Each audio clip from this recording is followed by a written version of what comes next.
ஜெய் சாயிராம். ஜெய் ஜெய் சாயிராம். நம்ம சாய் அன்பர்கள் எல்லாரும் எப்படி இருக்கீங்க? எல்லாரும் நல்லா இருப்போம். ஓம் சாயிராம். தினம் தினம் புதிய புதிய பிரச்சனைகள், விதவிதமான எண்ணங்கள், அவற்றையெல்லாம் முன்னிறுத்தி அவற்றை தாண்டி வரும் பொழுது ஏற்படும் தடங்கல்கள், இவையெல்லாம் உன்னை மாற்றும் என்பதை தெளிவாக புரிந்து கொள். ஒரு விஷயம் உன் கண்முள் நடந்து கொண்டிருக்கிறது என்றால் அதை எதிர்த்து நிற்க வேண்டும். துணிவோடு எதிர்த்து நிற்க வேண்டும். அதை விடுத்து தப்பித்து ஓட பார்த்தால் அது உன்னை துரத்தி கொண்டு வரத்தான் செய்யும். இது எந்த விஷயமாக இருந்தாலும் சரி, தைரியமாக எதிர்த்து நின்று போராடினால் அது நம்மை பார்த்து பயந்து ஓடிவிடும். இல்லையென்றால் அது நம்மை துரத்தி கொண்டு பின்தொடர்ந்து கொண்டு வந்தே தீரும். எது வந்தாலும் தைரியமாக என்னால் சமாளிக்க முடியும். நான் அனைத்து தடைகளையும் தகர்த்து எறிந்துவிட்டு என் வாழ்க்கையில் வெற்றி என்னும் இலக்கை அடைவேன். என் வாழ்க்கையில் வெற்றி பெறுவதற்காகவே நான் போராடி கொண்டிருக்கிறேன். அந்த வெற்றியை நிச்சயமாக அடைந்தே தீருவேன் என்ற வைராக்கியம் உன் மனதில் இருந்தால் போதும். நீ கேட்டது கேட்டபடியே உனக்கு கிடைக்கும். நீ எதிர்பார்த்ததை விட அதிகமாகவே உனக்கு கிடைக்கும். நீ என்னிடம் வைத்த கோரிக்கைகள் ஒவ்வொன்றாக உன் வாழ்க்கையில் நடக்கத் துவங்கும், நிகழத் துவங்கும். அதே நம்பிக்கையோடு, அதே தன்னம்பிக்கையோடு, அதே உத்வேகத்தோடு, அதே தைரியத்தோடு, அதே மகிழ்ச்சியோடு இதை முழுவதுமாக நம்பிக்கையோடு கேள். நீ என்னிடம் வைக்கும் கோரிக்கைகள் இனி நிச்சயமாக நிறைவேறும். உன் வாழ்க்கையில் கஷ்டமோ போராட்டமோ வந்துவிட்டால், துன்பம் உன் வாழ்வில் நுழைந்து விட்டால் அதை பார்த்து பயந்து ஓடி ஒதுங்குவதால் உனக்கு வந்த துன்பங்களும் கஷ்டங்களும் அப்படியே உன்னை விட்டு விலகிவிடும் என்றாவதில்லை. அதை எதிர்த்து நின்று அதை அப்படியே ஏற்றுக்கொண்டு அதனோடு போராடி வென்று காட்டுவதுதான் உன் வாழ்க்கையின் சாராம்சமே அடங்கியிருக்கிறது. அதை விடுத்துவிட்டு அப்படியே பின்னோக்கி நகர்ந்து விடுவதால் எதுவுமே மாறப்போவதில்லை. நீ எவ்வளவு தூரம்தான் பின்னோக்கியே நடந்து கொண்டிருப்பாய்? என்றாவது ஒரு நாள் திரும்பித்தானே ஆக வேண்டும். உன் காலை முன்னோக்கி எடுத்து வைத்துதானே ஆக வேண்டும். அப்பொழுதும் அந்த துன்பமும் போராட்டமும் கஷ்டங்களும் இருந்த இடத்தில் அப்படியே இருக்கத்தான் செய்யும். எனவே என்றாவது ஒரு நாள் அதை அனுபவிக்கலாமே என்ற எண்ணத்தோடு இருக்காதே. இப்பொழுதே எது வந்தாலும் அதை அப்படியே ஏற்றுக்கொள். போராட்டமான வாழ்க்கையாக இருந்தால் போராடிப்பார். சந்தோஷமான வாழ்க்கையாக இருந்தால் சந்தோஷமாகவே அதை ஏற்றுக்கொண்டு வாழ பழகு. அதை விட்டுவிட்டு என் வாழ்க்கையில் வாழவே எனக்கு விருப்பமில்லை, எனக்கு மட்டும் ஏன் இந்த வாழ்வு என்று நினைக்காதே. இந்த நிம்மதியான வாழ்வு கூட இல்லாமல் பல பேர் உன்னை சுற்றி இருக்கவே செய்கிறார்கள். அவர்களையெல்லாம் ஒருமுறை சுற்றிப்பார். அப்பொழுது தெரியும் உன் வாழ்வு மிக ஆனந்தமாகவே இருக்கிறது. அவர்களை பார்த்து நீ என்ன பார்க்கிறாயோ, என்ன கேட்கிறாயோ, என்ன செய்கிறாயோ அதுதான் அப்பொழுதே உன் வாழ்வில் நடக்கும். உன் மனதில் என்ன நிகழ்கிறதோ, என்ன நினைத்து கொண்டிருக்கிறாயோ அதுதான் உன் வாழ்வில் அப்படியே நடக்கும். எனவே நல்லதை மட்டுமே பேசு, நல்லதை மட்டுமே சொல்லிக்கொண்டிரு. நீ நினைப்பதற்கு மேலாக உன் வாழ்க்கையில் நல்லது மட்டுமே நடக்கும். நான் உனக்கு துணையாக இருக்கிறேன். இந்த நாள் முதல், இந்த மங்களகரமான நாள் முதல் உன் வாழ்க்கையில் நீ நினைப்பது எல்லாமே உனக்கு சாதகமாகவே நடக்கும். நீ கேட்பது எல்லாமே உனக்கு அப்படியே கிடைக்கும். என்ன நடந்தாலும், உன் வாழ்க்கையில் என்ன போராட்டங்கள் உன்னை சூழ்ந்து இருந்தாலும், வாழ்வே போகும் விடும் சூழ்நிலையாக இருந்தாலும் தெளிவான சிந்தனையோடு தெளிவான நீரை போல இருந்து பார். உன் வாழ்வு எப்பொழுதுமே தெளிவாகவே எது வந்தாலும் அவ்வளவுதான். நம் வாழ்க்கை மாறும். இதுதான் நமக்கு கிடைத்திருக்கிறது, இது சுலபமாகவே நமக்கு கிடைக்கும் என்ற நேர்மறை சிந்தனையோடு இருந்தால் எப்பொழுதுமே வாழ்வு பிரகாசமாகவே இருக்கும்.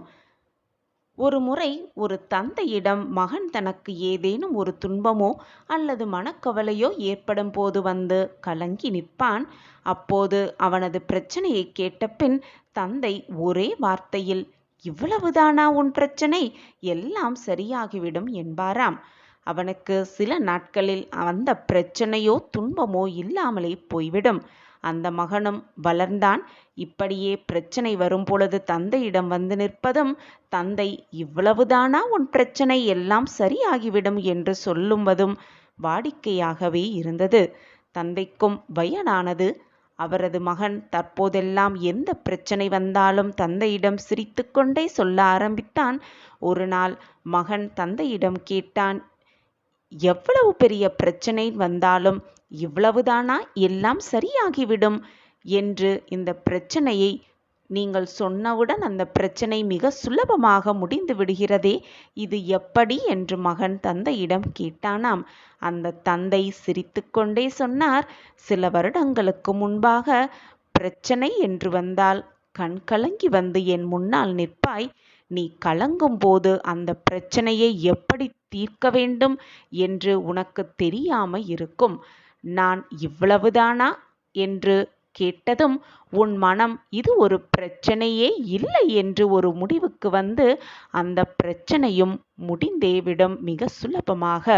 இப்பொழுதெல்லாம் எவ்வளவு பெரிய போராட்டங்களை நீ சந்தித்தாலும், உன் முன் எவ்வளவு பெரிய போராட்டங்கள் இருந்தாலும் அதற்கான தீர்வு மட்டும்தான் உனக்கு தெரியும். சின்ன வயதிலிருந்து ஏதாவது பிரச்சனைனா என்னை பயமுறுத்தி பல பேர் இருந்தாங்களே தவிர தைரியம் சொல்ல ஒரு ஆள் கூட இல்லாமல் தான் நான் வளர்ந்தேன். ஆனால் நீ அப்படி வளரக்கூடாது என்பதற்காகத்தான் நீ கலங்கி வந்து என் முன் நின்னால். அவ்வளவுதானா? இது நிச்சயமாக சாதகமாகவே முடியும் என்று உன்னை சொல்லி சொல்லி நான் வளர்த்தேன்" என்று கூறினாராம் அந்த தகப்பன். நாமும் எவ்வளவுதான் புத்திசாலியாக இருந்தாலும், எவ்வளவுதான் திறமைசாலியாக இருந்தாலும், ஏதாவது ஒரு பிரச்சனை என்று வந்துவிட்டால் துவண்டு விடாமல் நம் மனதிற்குள்ளேயே "இவ்வளவுதானா நம் பிரச்சனை?" என்று கேட்டு பார்த்தால் நம் மனதிற்கே இது ஒரு பிரச்சனையே இல்லை என்பதை புரிந்து கொண்டு அதற்கான தீர்வை நம் மனதே எடுக்கும். இதுதான் வாழ்க்கையின் ரகசியம். எனவே ஒரு நிமிடம் இவ்வளவுதான் என்று நினைத்து பார்த்தால் எல்லாமே அவ்வளவே முடிந்துவிடும். அடுத்த கட்டத்தை தாண்டி சென்று கொண்டே இருக்கலாம். வாழ்க்கையில் ஜெயித்து கொண்டே இருக்கலாம். போராடிக்கொண்டே இருக்கலாம். நிச்சயமாக வாழ்க்கையை வென்றே காட்டிவிடலாம். சாயப்பாயிருக்க நமக்கு ஏன் மனக்கவலை? இதை நம்பிக்கையோடு முழுவதுமாக கேட்டாயல்லவா? இனி உன்னுடைய பிரார்த்தனை, நீ என்னிடம் வைத்த பிரார்த்தனை எல்லாமே முடிவுக்கு வரும். உனக்கு சாதகமாகவே நிகழும். உன்னை சுற்றி நண்பர்களும் உறவுகளும் இருந்தால், உன் மனதிற்கு பிடித்தமான உறவுகள் உன்னை சுற்றி இருந்தால் அவர்கள் உன்னை பாதுகாப்பார்கள். உன் கஷ்டத்திற்கு தோள் கொடுப்பார்கள். உன்னை கஷ்டத்திலிருந்து மீட்டெடுப்பார்கள் என்று நான் உன்னை கவனித்து கொண்டுதான் இருப்பேன். அவர்கள் உனக்கு உதவ என்னென்ன செய்கிறார்கள் என்பதையும் நான் பார்த்து கொண்டுதான் இருப்பேன். ஆனால் உனக்கு துணையாக உன்னுடைய உறவுகள், நண்பர்கள், உன் உற்றார் உறவினர் யாருமே உனக்கு இல்லை என்று நீ நிர்கதியாக நிற்கும் ஒரு சூழ்நிலை உனக்கு வந்தால், நானே உன் அருகில் இருந்து உனக்காக அனைத்தையும் பார்த்து பார்த்து செய்வேன். அதனால் எதை நினைத்தும் வருத்தப்படாதே. உனக்கு தெரியாமலே உன் கைகளை நான் இறுக பற்றி கொண்டுதான் இருக்கிறேன். நான் உன் கைகளை இறுக பற்றி கொண்டுதான் இருக்கிறேன். நீயும் என் கைகளை நன்றாக பற்றிக்கொள். உன்னுடைய சந்தோஷம், மகிழ்ச்சி, ஆனந்தம் எல்லாமுமே என் கரங்களில்தான் இருக்கிறது என் பிள்ளையே. உன்னுடைய பிரச்சனைக்கெல்லாம் ஒரு முடிவை நானே உனக்கு தந்து, உனக்கிருக்கும் பிரச்சனை அனைத்தையும் உனக்கு சுலபமாக தீர்த்து வைத்து, நடப்பது அனைத்தையும் உனக்கு சாதகமாக நான் மாற்றி காட்டுகிறேன். நீ தவறான பாதையில் சென்றாலும் கூட, நீ தவறான வழியை தேர்ந்தெடுத்தாலும் கூட, நான் உன்னை வழி மாற்றி விடுவேன். ஏனென்றால் நான் தான் உன்னை பிடித்து கொண்டே இருக்கிறேனே. உன்னால் எப்படி தவறான பாதையிலோ தவறான வழியிலோ செல்ல முடியும்? உன் வாழ்க்கை தடம் புலரும் நேரம் வந்தால் கூட உன்னை மாற்றும் வழியை நான் பார்ப்பேன். உன் வாழ்க்கையில் உன்னை வெற்றியடைவதற்கான அத்தனை வழிகளையும் நான் செய்து கொண்டே இருப்பேன். உன் கைகளை நன்றாக இறுகப் பிடித்துக்கொண்டு உன்னை வெற்றிக்கான பாதையில் வழிநடத்தப் போகிறேன். என் பாதை எப்பொழுதும் தவறாக முடியாது. உன் வாழ்க்கைக்கு எது தேவை, எதை கொடுத்தால் நீ சந்தோஷமாக இருப்பாய் என்பது உன் சாயப்பாவிற்கு நீ சொல்லிதான் எனக்கு தெரிய வேண்டும் என்றில்லை. அனைத்துமே எனக்கு புரியும்.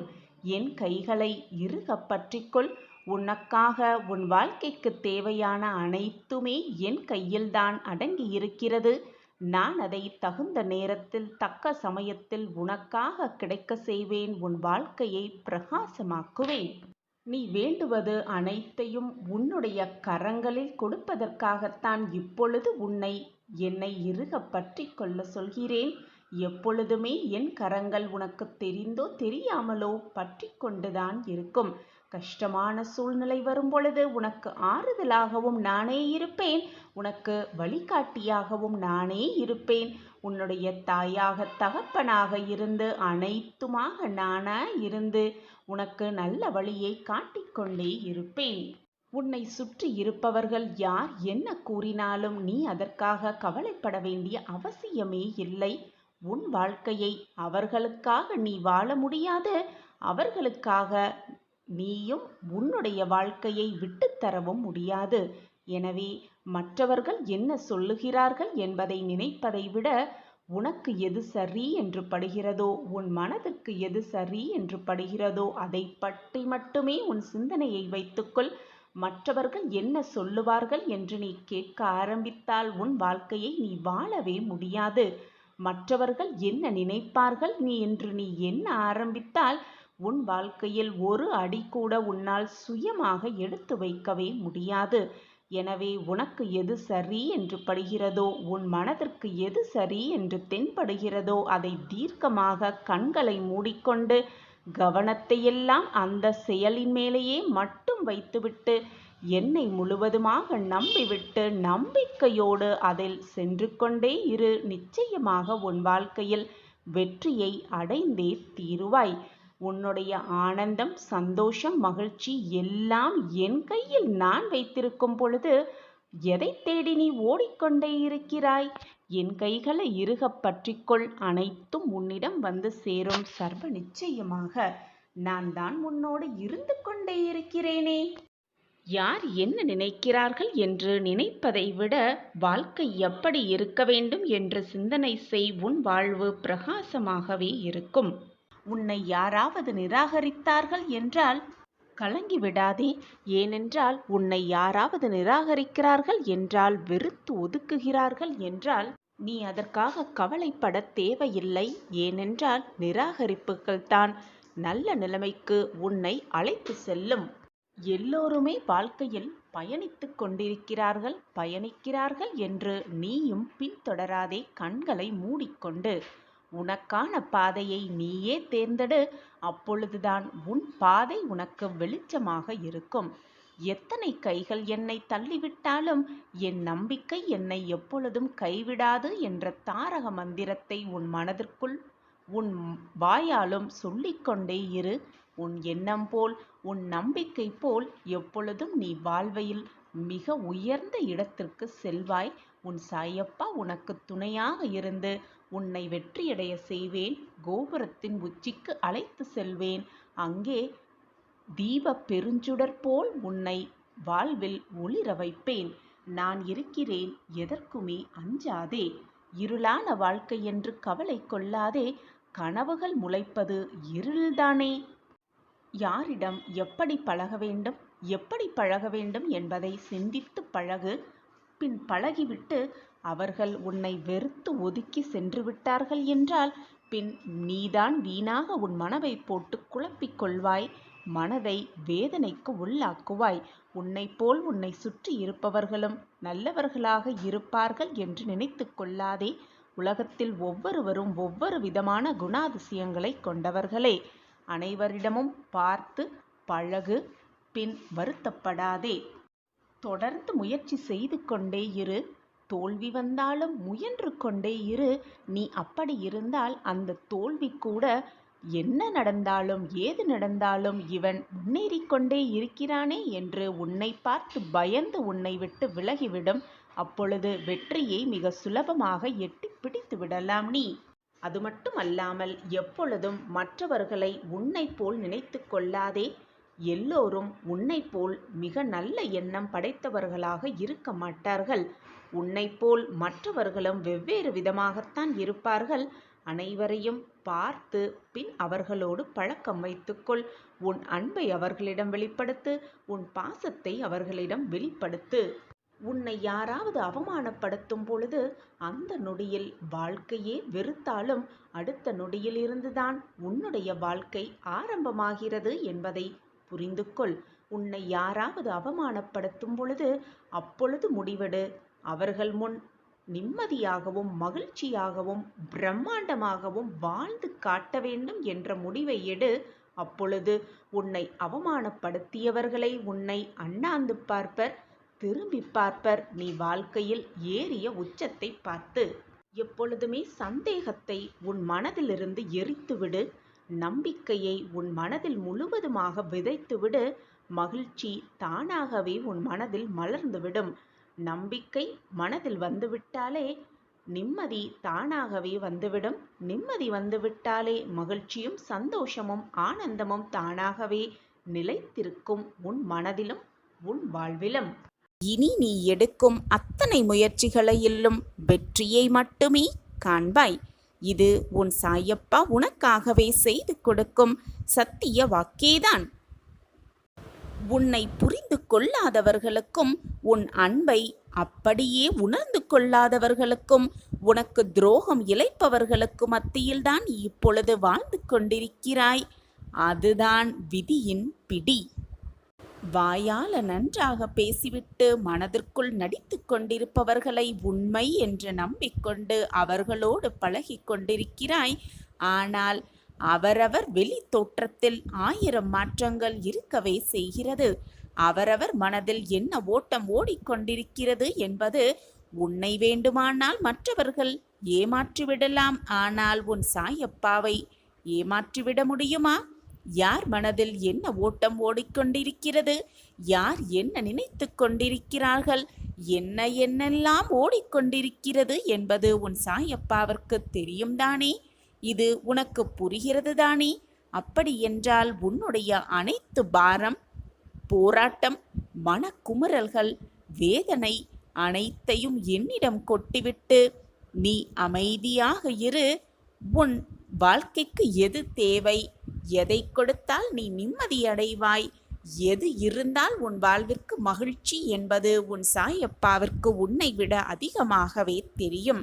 நீ எதையுமே மனதில் போட்டு குழப்பிக் கொள்ள வேண்டிய அவசியமே இல்லை. நான் உன்னோடு தான் இருக்கிறேன். நீ காத்திருந்து காத்திருந்து இது நாள் வரை எதற்காக ஏக்கத்தோடு காத்திருந்தாயோ அதற்கெல்லாம் ஒரு நல்ல முடிவு வரப்போகிறது. இது உனக்கும் எனக்கும் மட்டுமே புரியும் சூட்சம வார்த்தைகள். ஒரே நொடி போதும் அனைத்தையும் மாற்றி காட்டும் வல்லமை உன் அப்பாவிடம் இருந்தும் போது கூட உனக்கான மாற்றங்கள் நீ நினைத்தவுடன் நடக்கவில்லையே என்ற ஏக்கம் உன் மனதில் இருப்பது எனக்கு நன்றாகவே தெரியும். உனக்கான நேரம், உனக்கான காலம் எல்லாம் கனியும் வரை பொறுத்திருந்துதான் ஆக வேண்டும். அதற்காகத்தான் நான் பொறுத்து கொண்டிருக்கிறேன். அதற்காகத்தான் இந்த கால தாமதமும் கூட. நீ பொறுத்திருந்ததெல்லாமே போதும். நீ காத்திருந்தது எல்லாமே போதும்.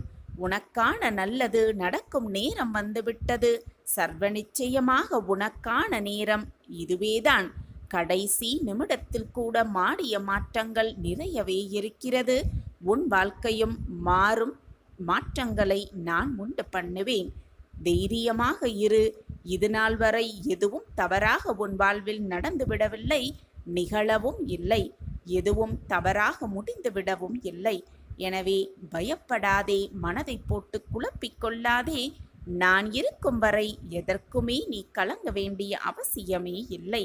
நான் தான் உன்னோடு இருந்து கொண்டே இருக்கிறேனே என்று மீண்டும் மீண்டும் உச்சரித்து கொண்டே இருக்கிறேனே. உன்னால் ஏன் அதை உணர்ந்து கொள்ள முடியவில்லை? என்னை முழுவதுமாக நம்பு. என்னிடம் அனைத்தையும் சமர்ப்பித்துவிடு. உனக்கு தேவையானதை நான் பார்த்து பார்த்து உனக்கு கொடுத்து கொண்டே இருப்பேன். சாயப்பாயிருக்க உனக்கு ஏன் மனக்கவலை? என் அன்பு குழந்தையே, சிந்திக்காமல் செயலில் இறங்குவது வெற்றியை கொடுக்காது, கொடுக்கவும் செய்யாது. சிந்தித்து செயலாற்று. என்ன நன்மை வேண்டுமோ, என்ன நன்மை வர வேண்டுமோ அதை நான் பார்த்து கொள்கிறேன். சாயப்பாயிருக்க உனக்கு ஏன் மனக்கவலை? குருவே, என்னை எல்லோரும் ஏமாளி என்று சொல்லிக் கொண்டே இருக்கிறார்கள் என்று வருத்தத்தோடு ஒரு இளைஞன் வந்து குருவிடம் முறையிட்டான். உடனே குரு அவனை பார்த்து, என்னதான் பிரச்சனை உன் வாழ்வில் என்று கேட்டார். என்னை எல்லோரும் எளிதில் ஏமாற்றி விடுகிறார்கள். நான் ஏமாறாமல் இருக்க, மற்றவர்களிடம் ஏமாறாமல் என்னை பாதுகாக்க நான் என்ன செய்ய வேண்டும் என்று கேட்டான் அந்த இளைஞன் குருவிடம்.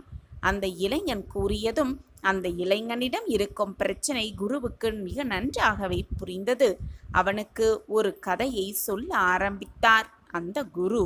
ஒரு ஊருக்கு புதியவன் ஒருவன் வந்தான். ஊரில் அலைந்து கொண்டிருக்கும் குரங்குகளை பிடித்து கொடுத்தால் 10 ரூபாய் கொடுப்பதாக அறிவித்தான் அந்த புதியவன். ஊர் மக்களுக்கு உற்சாகமாகிவிட்டது, ரொம்பவே சந்தோஷமாகிவிட்டது. உடனே ஊருக்குள் திரிந்து கொண்டிருந்த குரங்குகளை எல்லாம் பிடித்து அவனிடம் 10 ரூபாய்க்கு விற்றார்கள். கொஞ்ச காலத்தில் குரங்குகள் எல்லாமே குறைய துவங்கியது. அந்த சமயம் ஒரு குரங்குக்கு 20 ரூபாய் என்று அறிவித்தான் அந்த புதியவன். ஊர் மக்கள் இன்னும் தேடி தேடி குரங்குகளை பிடித்து கொடுத்தார்கள். எல்லா குரங்குகளையும் கூண்டுகளில் அடைத்து வேறு ஊருக்கு அனுப்பி கொண்டிருந்தான் வந்தவன். குரங்குகள் தட்டுப்பாடு அதிகரித்ததும் குரங்குகளுக்கு கொடுக்கும் விலையை அதிகரித்தான் அந்த புதியவன். இப்போது ஒரு குரங்குக்கு 40 ரூபாய்.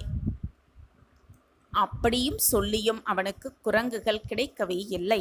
உடனே அவன் ஊர் மக்களிடம், நான் பக்கத்து ஊருக்கு போகிறேன், நீங்கள் குரங்குகள் கிடைத்தால் பிடித்து வையுங்கள், எனக்கு தேவை இருக்கிறது, நான் 50 ரூபாய் கொடுத்து வாங்கிக் கொள்கிறேன் என்று சொல்லிவிட்டு கிளம்பியும் விட்டான் அந்த புதியவன்.